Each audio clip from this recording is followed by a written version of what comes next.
세상에 각 종교들의 특징이 있습니다. 그 종교에 깊게 들어가지 않아도 밖으로 보여지는 그런 큰 특징들을 통해서 그 종교를 이해하기도 하고 또 알아가기도 한다는 것이죠. 불교는 참선, 명상을 통해서 해탈의 경지에 이르는 것을 목표로 삼고 있습니다. 그래서 그들은 끊임없는 참선, 명상을 통해서 해탈함으로써 모든 것을 이해하는 이른바 득도의 경지라고 하죠. 그 득도의 경지에 이르는 것을 최고의 목적으로 삼고 있습니다. 또 유명한 종교의 큰 그룹이 있다면 힌두교입니다. 힌두교, 윤회가 참 중요하다고 그러죠. 카르마라고 얘기합니다. 이 땅에서 이 생에서의 삶의 이 도덕성과 진실성을 통해서 다음 생에 더 나은 환경 가운데 다시 사람이 태어난다는 것입니다. 그래서 지금 현재 살고 있는 현 상황을 더 업그레이드 시키기 위해서 그렇게 많이 노력하거나 애쓰지 않습니다. 과거에 이전 생에서 내가 살았던 삶의 결과로서 그것을 그대로 그냥 받아들이는, 수용하는 그런 자세를 가진 것이 바로 힌두교의 특징이죠. 이슬람은요, 그들도 철저한 유의신 사상입니다. 알라라는 절대적인 구원자를 신봉하고 있습니다. 알라가 세상을 구원할 메시아이고 예수를 선지자 중에 한 사람으로 그들도 인정하고 이해하고 있습니다. 그래서 일반적인 무슬림은 예수에 대해서 그렇게 반대하거나 거부감이 없는 것이죠. 한 조사기관에 의해서 각 종교들을 상징하는, 각 종교들을 대표할 수 있는 상징하는 단어들을 조사한 결과가 있었습니다. 2010년도의 자료인데요. 불교는 참선, 힌두교는 말씀드렸던 것처럼 윤회, 카르마, 이슬람은 메카 등을 가장 많이 상징하는 단어로 이렇게 결과가 나왔습니다. 여러분, 일반인들이 그러면 기독교 하면 가장 떠오르는 먼저 떠오르는 단어가 여러분 무엇일까요? 일반인들도, 신앙이 없는 자들도 기독교 하면 가장 먼저 떠오르는 단어가 십자가, 또 2위가 여러분 사랑이라고 합니다. 여러분, 이 사랑이라는 단어가 기독교를 대표하는, 상징하는 단어에 들어가 있다는 것은 이 세상 사람들도 어느 정도 이 기독교의 핵심 단어인 사랑에 대해서 듣거나 또는 느꼈다라는 것입니다. 세상 사람들이 기독교 하면 떠오르는 단어 중에 하나 2위가 사랑인데, 그럼 오늘 우리는 이 시대의 이 시점에서 이 기독교의 핵심 진리 중에 하나인 이 사랑이라는 것에 대해서 얼마나 제대로 잘 알고 있느냐 여러분 확인할 필요가 있을 것 같습니다. 여러분, 그래서 지난 수요 예배에 시편 1편을 통해서 성경이 이야기하는 복이라는 실체가, 본질이 무엇일까요? 말씀을 상고했었고요. 재물, 건강, 명예도 있지만 이것만이 복의 개념이 아니라 우리가 하나님을 알아가는 것이 복의 본질이다 라고 얘기를 나눴습니다. 그 전 설교에서는 교회의 본질이 무엇입니까? 라는 그 질문에 있어서 교회는 선교적 교회, 선교하는 교회, 결국 모인 교회 모든 가족들이 선교사로서의 삶을 살아가는 그 교회, 그것이 교회의 본질 중에 하나입니다 라고 설명을 해드렸습니다. 모든 성도가 선교사로서의 삶을 살아가는 것, 교회의 본질적인 한 중요한 부분이다라는 것이죠. 오늘은 우리가 너무나 잘 알고 있는 이 사랑, 우리 안에서 이 사랑에 대해서 얼마나 많이 이야기하고 있습니까? 너무나 잘 알고 있는 사랑인데 성경이 하나님에 대해서 사랑이라고 말씀하고 계시고 우리 믿음의 성도들에게는 서로 사랑하라고 하시는데, 오늘 우리가 알고 있는 이 사랑의 본질들이, 내가 알고 있는 이 사랑의 본질들이 얼마나 성경에 가까운 것인가, 성경이 말씀하고 있는 사랑의 본질과 얼마나 같은가 확인해 보는 시간을 좀 갖도록 하도록 하겠습니다. 여러분, 사랑은 참 좋은 것입니다. 사랑은 세상 사람들도 막 동경을 하고요, 사랑하고 사랑받는 거에 대해서 사람들은 그리워하고 갈급하고 있습니다. 근데 사랑, 사랑이라고 해서 모든 것이 옳고 모든 것이 바르다 이야기할 수는 없습니다. 잘못된 사랑이 여러분 얼마나 많이 있습니까? 가정이라는 울타리를 벗어난 그 사랑,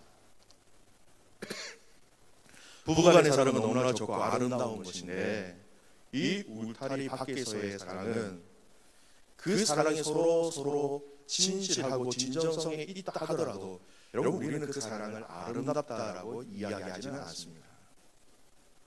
요즘 시대가 많이 변해서 이러한 사랑도 이제는 많은 사람들이 용인하고 받아들이는 변절된 이 사회 안에서 쉽게 얘기하면 잘못된 사랑도 이제는 인정되고 허용되는 문화가 되어버린 이 시대에 여러분 무엇이 진정한 사랑인가?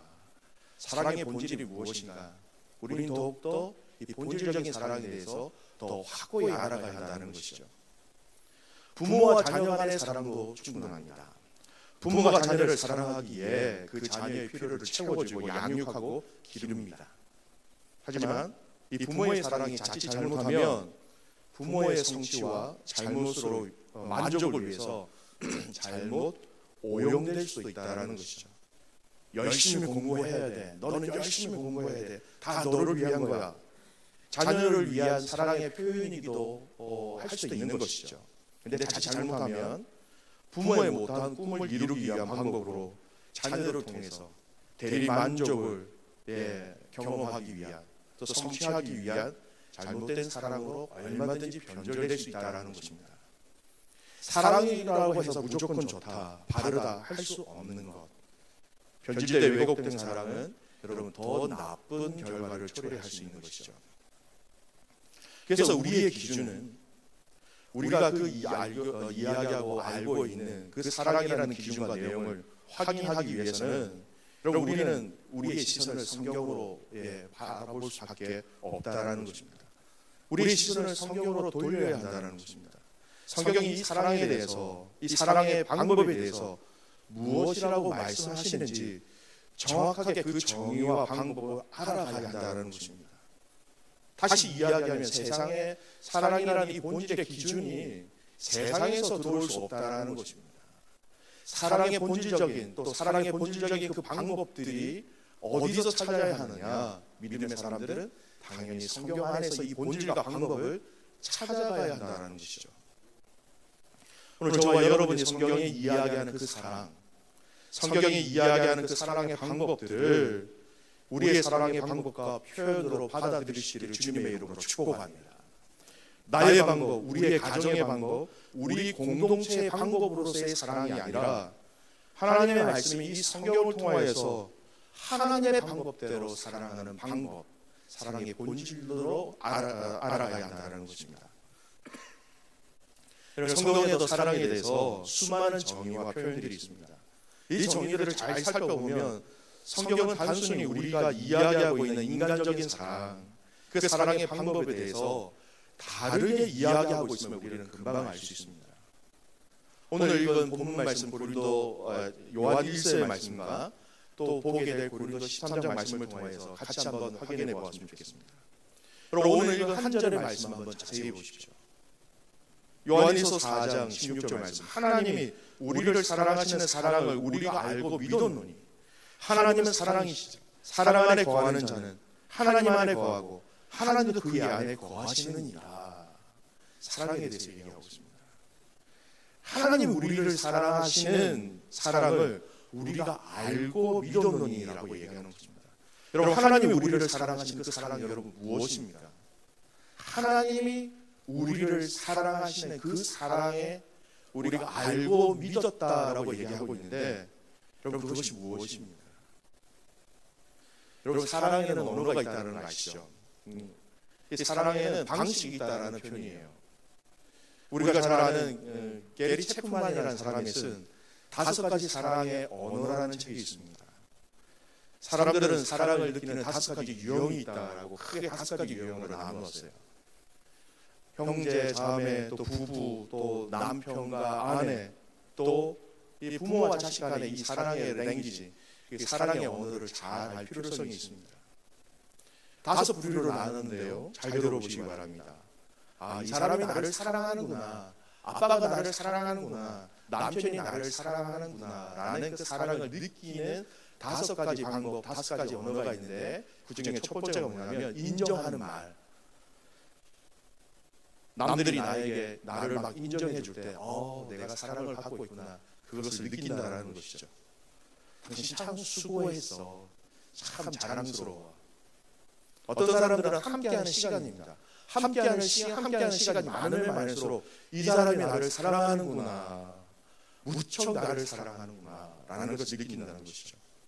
세 번째는 선물이라고 얘기하고 있습니다. 선물을 받으면 이 사람이 날 정말 많이 사랑하고 있구나. 대체로 자매님들이 여기 많이 해당되시더라고요. 또 봉사, 이 사람이 나를 위해서 섬겨줄 때, 예를 들어서 남편이 아내의 정성스러운 식사를 먹을 때, 이 사람이 나를 사랑하는구나. 사랑의 언어가 각각 많이 다르죠.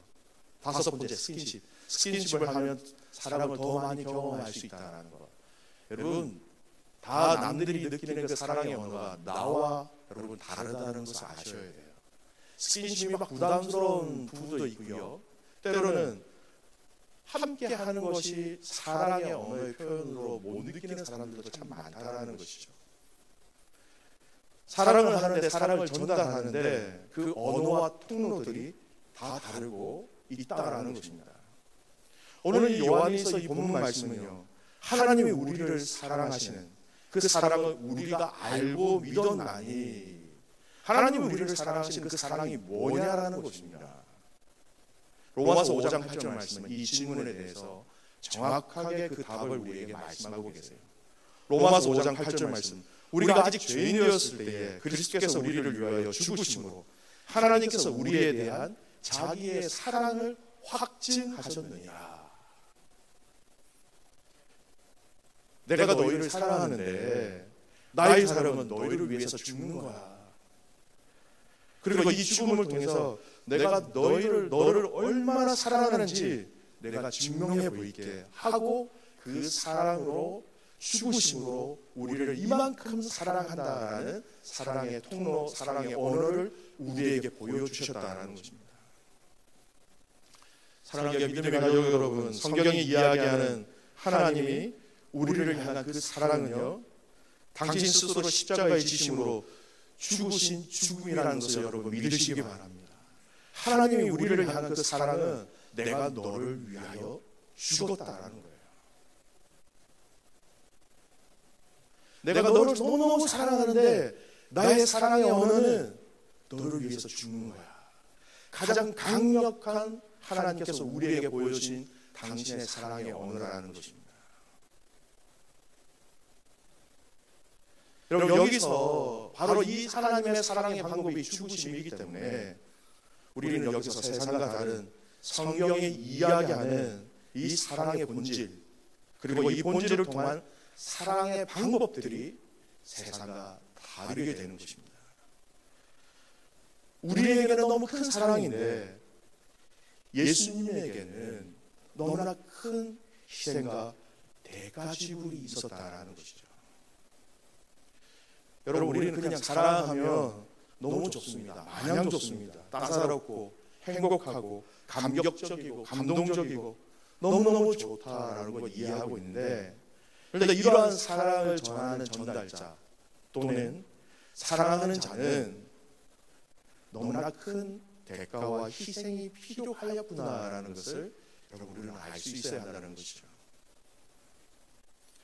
여러분, 주님이 우리를 사랑하신 그 사랑은 우리에게는 너무나 감격적이고 너무나 감사한 것이지만, 제3자의 입장으로 볼 때는 주님이 우리를 사랑하신 그 사랑은 너무나 큰 희생이었고, 그 큰 희생의 그 큰 대가지불이 여러분 우리에게 너무나 감사의 제목으로 다가오게 되는 것입니다. 오늘 성경이 이야기하고 있는 하나님이 우리를 향한 그 사랑의 방법은 바로 전에 말씀드린 것처럼 죽으셨다라는 것입니다. 여러분, 성경 말씀도 우리가 그리스도의 사랑을 받은 자로 우리로 하여금 사랑하라고 말씀하고 있습니다. 그냥 하나님이 우리를 사랑하셨다라는 것으로 그치는 것이 아니라 그 사랑을 경험한 자, 그 사랑을 받은 자라면 너희도 서로 사랑하라라고 명령하고 계신 것이죠. 요한일서 4장 11절 12절 말씀인데요, 제가 읽어드릴게요. 사랑하는 자들아, 하나님이 이같이 우리를 사랑하셨은즉 우리도 서로 사랑하는 것이 마땅하도다. 어느 때나 하나님을 본 사람이 없을 때 만일 우리가 서로 사랑하면 하나님이 우리 안에 거하시고 그의 사랑이 우리 안에 온전히 이루어지느니라. 하나님이 이같이 우리를 사랑하셨은즉 우리도 사랑하는 것이 마땅하다라는 것입니다. 하나님이 이같이 우리를 사랑하셨은즉, 여러분, 하나님이 우리를 사랑하신 사랑의 랭귀지가 뭐라고요? 죽으셨다라는 것입니다. 이렇게 죽으심으로 우리를 사랑하셨은즉 우리도 서로 사랑하는 것이 마땅하도다. 여기에 중요한 기독교의 본질적인 진리가 들어가 있습니다. 요한복음 13장 34절 말씀이에요. 새 계명을 너희에게 주노니 서로 사랑하라. 내가 너희를 사랑한 것 같이 너희도 서로 사랑하라 말씀하십니다. 서로 사랑하라. 그런데 내가 너희를 사랑한 것 같이, 다시 한 번 더요. 하나님이 우리를 사랑하신 사랑의 랭귀지가 뭐라고요? 죽으심이었다는 것입니다. 그렇게 너희도 서로 사랑하라. 요한복음 15장 12절 말씀입니다. 내 계명은 곧 내가 너희를 사랑한 것 같이 너희도 서로 사랑하라 하는 이것이니라. 한 번 더 말씀하십니다. 내가 너희를 사랑한 것 같이 너희도 서로 사랑하라. 하나님이 우리를 사랑하신 사랑의 랭귀지가 뭐라고요? 죽으셨다라는 것입니다. 그런 것 같이 너희도 서로 사랑하라. 이것이 마땅한 것이다. 이렇게 말씀하고 있습니다. 베드로전서 4장 8절 말씀은요, 무엇보다도 뜨겁게 사랑할지니 사랑은 허다한 죄를 덮느니라. 여러분, 여기서 죄를 덮는다는 표현은요, 용서해 준다는 의미가 포함되어 있어요. 그냥 무조건 죄를 모르는 척해라 이게 아니에요. 있는 죄를 그대로 두고 무조건 덮어 이게 아닙니다. 진정히 그 지체를, 그 일들을 용서해 줘라라는 의미가 포함되어져 있는 것이 바로 허다한 죄를 덮는다라는 정의죠. 심지어는요, 믿음의 사람이 서로 사랑하지 못할 때 성경은 이렇게 이야기하고 있습니다. 요한일서 4장 20절 말씀인데요, 누구든지 하나님을 사랑하노라 하고 그 형제를 미워하면 이는 거짓말을 하는 자니 보는 바 그 형제를 사랑하지 아니하는 자는 보지 못하는 바 하나님을 사랑할 수 없느니라. 하나님 사랑합니다라고 이야기하면서 형제를 미워하면 그거 거짓말이야라고 얘기합니다. 하나님을 사랑한다고 하면서 형제를 미워하면 거짓말하는 자니 하나님 사랑할 수 없다라고 성경은 정확하게 얘기하고 있습니다. 하나님이 우리를 죽음이라는 이 대가지불을 통해서 우리를 사랑하셨습니다.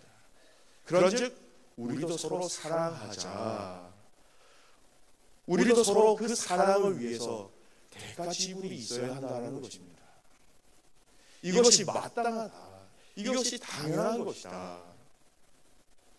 우리가 이렇게 대가를 지불하면서 서로 사랑을 하면 하나님이 우리 안에 거하시고 그 하나님의 사랑이 우리 안에 온전히 이루어진다. 성경은 그렇게 말씀하고 있습니다. 그 결과가 사랑이 온전해진다는 것입니다. 여러분, 공동체와 가정과 교회가 하나님 앞에서 더욱더 온전해지기를 여러분 원하십니까? 여러분, 더욱더 원하십니까? 그렇다면 대가 지불이 있는 사랑으로 감당해 나가시기를 주님의 이름으로 축복합니다. 대가를 지불하는 그 모습을 보여주신 예수님이 이 사랑의 원리와 방법이 실천되어질 때 오늘 성경은 우리에게 그의 사랑과 그의 안에 온전히 이루어진다라고 말씀하십니다. 온전하다라는 것입니다. 여러분, 온전한 것이 무엇인지 느끼시겠습니까? 부족한 것이 있어도 서로를 사랑할 때 대가를 지불하면서까지 그 사랑을 지켜나갈 때 여러분, 그 공동체가 온전히 된다라고 성경은 이야기하고 있습니다. 여러분, 이 내용을 요한 1서의 말씀에서만 확인할 수 있는 것이 아닙니다. 고린도전서 13장 말씀을 조금 찾아보겠습니다. 우리가 너무나 잘 아는 말씀이죠. 액자로, 노래로, 책자에 표지로 많이 사용되고 인용되는 말씀입니다. 세상 사람들도 이 사랑에 대해서 사랑의 정의하면 고린도전서 13장 내용을 언급하기도 합니다. 고린도전서 13장 4절에서 7절까지 말씀을 제가 읽어드릴게요. 암송하실 분들은 마음속으로 한번 암송하셨으면 좋겠습니다. 사랑은 오래 참고, 사랑은 온유하며, 시기하지 아니하며, 사랑은 자랑하지 아니하며, 교만하지 아니하며, 무례히 행치 아니하며, 자기의 유익을 구하지 아니하며, 성내지 아니하며, 악한 것을 생각하지 아니하며, 불의를 기뻐하지 아니하며, 진리와 함께 기뻐하고, 모든 것을 참으며, 모든 것을 믿으며, 모든 것을 바라며, 모든 것을 견디느니라. 여러분, 고린도전서 13장에 나온 사랑이라는 것, 사랑이 뭔지 그 특징을 참 잘 표현한 말씀입니다. 근데 자세히 들으면 참 좋습니다. 너무 아름다운 사랑입니다. 너무 좋아요. 근데 더 좋은 것은요, 내가 이 사랑의 대상으로 이러한 혜택을 받는다 생각해 보십시오. 이러한 혜택을 누린다고 생각해 주십시오. 여러분, 더 좋습니다.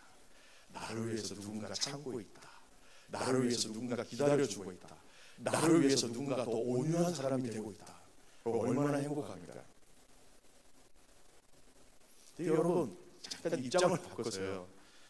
내가 이렇게 해야 된다라고 생각을 하면서 이 본문을 보면 여러분, 이 본문이 만만치는 않습니다.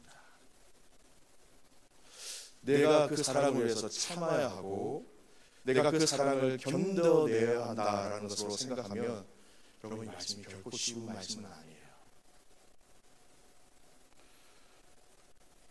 하나님의 사랑으로 품어야 될 이 세상과 또 사랑해야 될 대상들을 앞에 두고 오래 참는 것, 온유해야 하는 것, 자랑하지 말아야 하는 것들, 교만하지 말아야 하는 것들, 무례히 행하지 말아야 하는 것들, 자기의 유익을 구하지 말아야 하는 것들, 성내지 말아야 하는 것들, 악한 것을 생각하지 아니해야 하는 것들, 참 쉽지는 않습니다.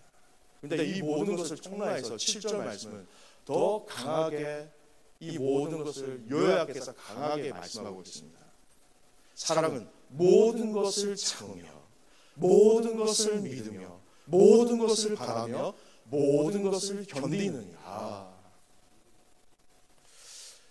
그럼 저는 이 요한일서 말씀과 고린도전서 13장을 묵상하면서 사랑을 받는 대상이 아닌 우리가 사랑을 해야 하는 자로 볼 때 성경에서 사랑하라라고 이야기하는 것은요, 이 내가 죽지 않으면 못하는 것이구나 라는 결론을 내리게 되더라고요.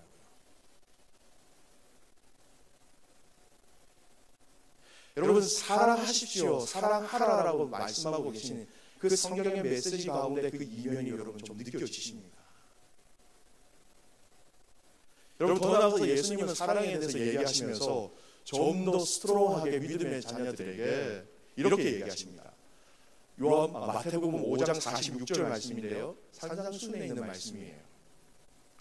너희가 너희를 사랑하는 자를 사랑하면 무슨 상이 있으리요? 세리도 이와 같이 아니하느냐. 사랑하는 사람을 사랑하는 것은 세리, 죄인들의 대표성입니다. 죄인들도 사랑하고 싶은 사람들, 나에게 유익을 주는 사람들, 또 사랑하고픈 사람들을 사랑하는 것 당연한 것이다. 여러분, 예수님께서 뭘 말씀하시는지 아시겠습니까? 인간적으로 생각할 때 우리가 도저히 사랑할 수 없는 그 관계, 우리 힘으로 사랑할 수 없는, 세상 사람들이 동의하지 않는 그 대상을 놓고 내 자녀라면 사랑할 수 있어야지. 여러분 예수님의 메시지가 여러분 보이세요? 인간적으로 사랑할 수 없는 자, 참 사랑이 힘든 자, 사랑하는 것이 사랑이다. 예수님은 역설적으로 그렇게 말씀하고 계신 것이죠. 사실 내 자아가 죽지 않으면, 여러분 내가 죽지 않으면 어떻게 모든 것을 참으며 모든 것을 믿으며 모든 것을 바라며 여러분 모든 것을 견딜 수 있겠습니까? 예수님이 말씀하시는 이 사랑은 사랑할 수 있는 사람이 아닌 사랑할 수 없는 대상을 놓고 우리에게 말씀하시는 거예요. 우리의 본성을 거스려야 한다는 것입니다.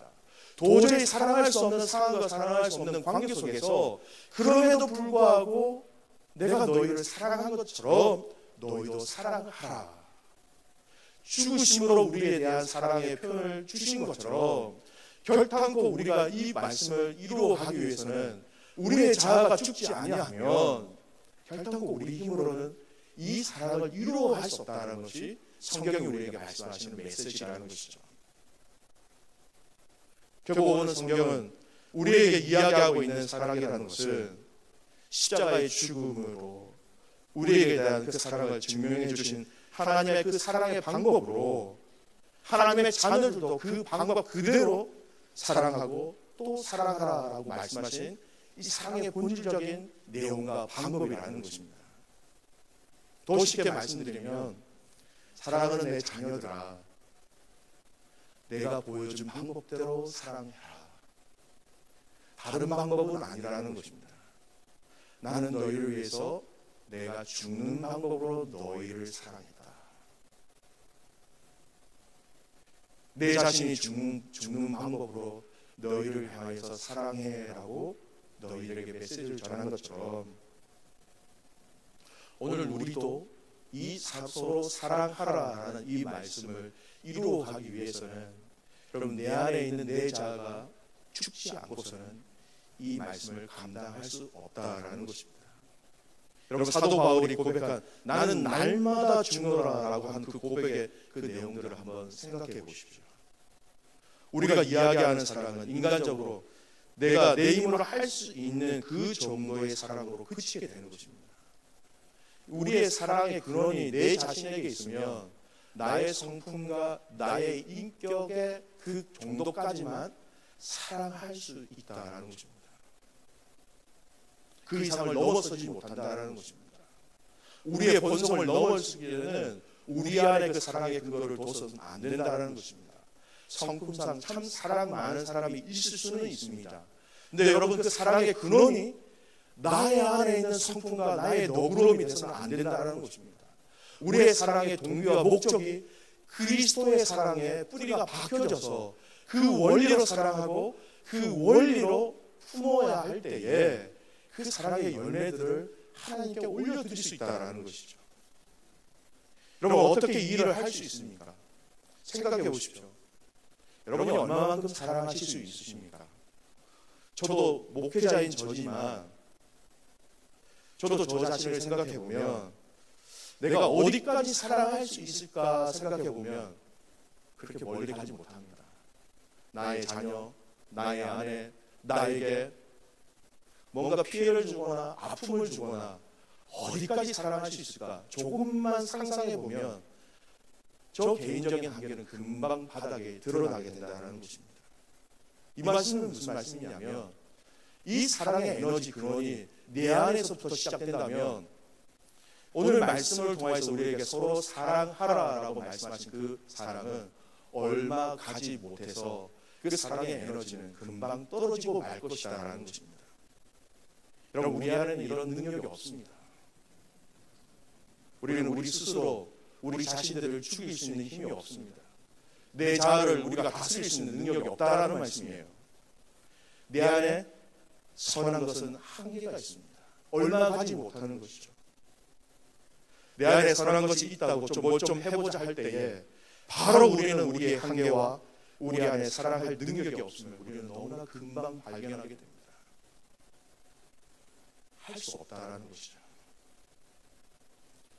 여러분 우리에게 필요한 것은 이것을 먼저 인정해야 한다는 것입니다. 말씀을 통해서 서로 사랑하십시오 말씀하셨으니까 한번 사랑해 볼까? 내 안에 있는 성품과 내 안에 있는 우선순위와 내 안에 있는 방법으로 사랑해 가지만 여러분, 그것은 어떻게 보면 교만의 표현일 수도 있다라는 것입니다. 내가 하나님의 방법으로, 내 방법으로 하나님을 사랑할 수 없습니다라는 것을 먼저 인정하고 고백하는 것이 우리에게 먼저 필요하다라는 것입니다. 우리가 이 문제를 내 힘으로 해결할 수 없다라는 것을 하나님 앞에 고백할 때에 그때서야 여러분 우리의 시선은 바로 주님께 돌릴 수 있다라는 것입니다. 내가 안 되니까 그럼 우리의 시선이 누구에게로 가야 됩니까? 주님께로 가야 한다는 것입니다. 그러니까 애초 처음부터 주님 나는 안 됩니다. 내 안에 사랑한 것이 없습니다. 내 안에 사랑할 수 있는 능력이 없습니다. 애초 처음부터 이 부분을 인정할 때에 우리의 시선은 처음부터 주님을 향하게 되고 주님의 사랑에 근원한 사랑으로 사랑할 수 있다는 것입니다. 여러분, 말씀을 준비하면서요, 예수님이 우리에게 서로 사랑하라라고 말씀을 명령하셨는데 그때마다 빼놓지 않고 말씀하신 말씀이 있더라고요. 우리가 붙잡아야 될 말씀은 바로 그 부분인 것 같습니다. 요한복음 13장 34절 말씀, 아까 읽어드렸던 말씀이에요. 새 계명을 너희에게 주노니 서로 사랑하라. 내가 너희를 사랑한 것 같이 너희도 서로 사랑하라. 내가 너희를 사랑한 것 같이 너희도 서로 사랑하라. 요한복음 15장 12절 말씀, 내 계명 곧 내가 너희를 사랑한 것 같이 너희도 서로 사랑하라 하는 이것이니라. 그럼 내가 너희를 사랑한 것 같이 보여주시는 거예요. 내가 너희를 이렇게 사랑했잖아, 그것처럼 해라라는 것입니다. 우리의 시선이 누구를 향하여 한다라는 것은 오늘 이 말씀은 명확하게 이야기하고 있다라는 것입니다.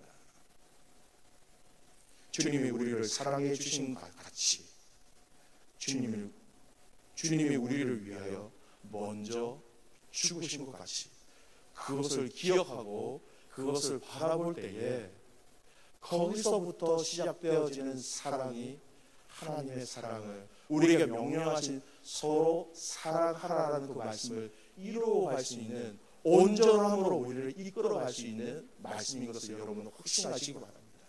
여러분, 서로 사랑하라. 우리의 힘에 한계가 있습니다. 누구를 바라봐야 돼요? 주님이 우리를 사랑하신 것 같이 매일매일 우리가 사랑의 원리로 살아가야 되는데 그 사랑의 포커스를 누구에게 둡니다? 주님이 나를 사랑하신 것처럼 그것 같이. 말씀 무슨 말씀입니까? 그러면 매일매일 주님이 나를 얼마나 사랑하셨는가 그 사랑을 매일매일 확인하고 경험하지 못하면 우리는 사랑할 수 없다라는 결론입니다. 매일 우리를 사랑하신 그 사랑에 날마다 우리가 감격하고 그 은혜 때문에 하나님 앞에 감사하고 기뻐하는 삶이 되어질 때에 서로 사랑하라는 그 말씀을 여러분 우리가 순종함으로 이루어갈 수 있다는 것입니다. 사랑과 믿음의 가족 여러분, 오늘 저와 여러분이 세상이 이야기하는 그 사랑의 한계를 뛰어넘는 자들이 되기를 주님의 이름으로 축복합니다. 사랑의 근원이 내 안에 있는 것이 아니라 내 안에 계시는 그 성령 하나님의 도우심을 통해서 우리의 시선이 죽기까지 우리를 사랑하신 그 주님 앞에 포커스를 맞출 때에 온전히 사랑의 첫 발걸음을 내디딜 수 있다는 것입니다. 여러분, 내 힘으로 불가능합니다. 내가 너희를 사랑한 것 같이. 말씀의 결론을 맺겠습니다. 내가 너희를 사랑한 것 같이. 저는 이 말씀이 이렇게 드립니다. 내가 있잖아, 내가 했잖아, 내가 너를 도와줄게. 우리의 시선이 주님이 우리를 사랑하신 것 같이 라고 우리의 시선을 주님 앞에 모을 때에 내가 했잖아, 내가 이루었잖아, 내가 너에게 주었잖아, 내가 도와줄게. 여러분, 그 음성 듣는 저와 여러분 되시기를 주님의 이름으로 축복합니다. 그래서 우리가 이 사랑을 할 때에 세상 사람들이 우리가 하나님의 백성, 그리스도의 제자인 것을 서로 알리라라고 말씀하셨습니다. 우리뿐만 아니라 세상을 하나님의 방법으로 사랑하는 그 사랑의 방법으로 하나님은 이 땅을 당신의 방법으로 정복해 나가기를 원하고 계신 것입니다. 돈도 아닙니다. 명예도 아닙니다. 권력도 아닙니다. 하나님 이 땅을 정복하는 하나님의 방법은 우리가 하나님의 방법으로 살아갈 때에 세상이 저들이 참으로 하나님의 자녀다라고 우리를 인정하게 될 것입니다. 여러분, 우리의 시선을 주님께로 향할 때에 주님이 우리를 사랑하신 것 같이 그 사랑으로 승리하는 저와 여러분 되시기를 주님의 이름으로 축복합니다. 제가 찬송가 299장입니다. 찬송가 299장인데요. 하나님 사랑을 우리에게 충만하게 부어주십시오. 그 우리의 시선이 그 주님이 우리를 사랑하신 그 십자가에 죽으신 포커스에 하나님 떨어지지 아니하도록 우리의 시선이 항상 그곳에 머물 수 있도록 우리에게 사랑을 주십시오. 299장 우리 찬양하면서 나아가겠습니다.